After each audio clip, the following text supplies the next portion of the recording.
Once upon a time, governmental resignation or departure letters and statements were polite affairs where resentment and frustration were carefully hidden in ritualistic politeness.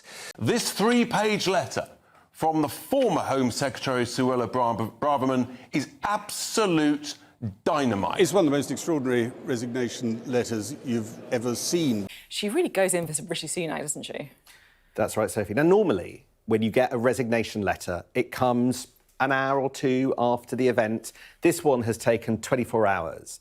And my goodness, I think you can see the thought and the work that's gone into it. It was hard to describe her broadside today as anything but a hate letter. It's 3 closely typed pages of political bile. If you haven't read it, if you haven't got yourself a copy, whatever you do, get a copy online, print it, read it. It is extraordinary. Let's go through the reasons that this letter matters. Okay, the first reason I believe that she wrote this was to set out this. Now, she claims that there was a secret deal. Which was agreed to bring her on side, which she says was pivotal to him taking over the party after Liz Truss's government. She said Rishi Sunak had no mandate to be Prime Minister and had only got the job with her backing.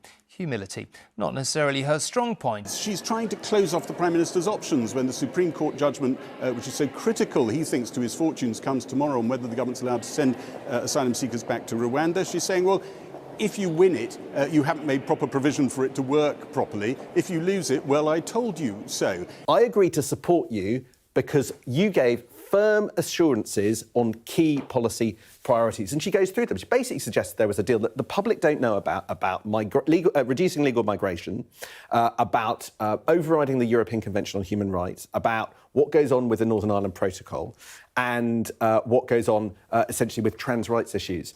And I'll just read this out. It's absolutely incredible. You have manifestly and repeatedly failed to deliver on every single one of these key policies. He had betrayed her trust and that of the British people, she went on, over stopping the migrant boats, amongst other promises. Uplifting, it certainly was not, and the party looks more split than ever tonight.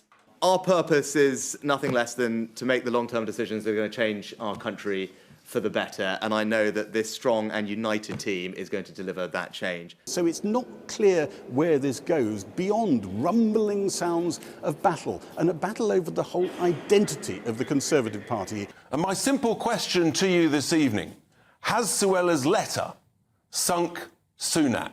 Has Suella sunk Sunak? That's the question for this evening. Click here for Therese Coffey's farewell celebration, looking at 5 dreadful interviews.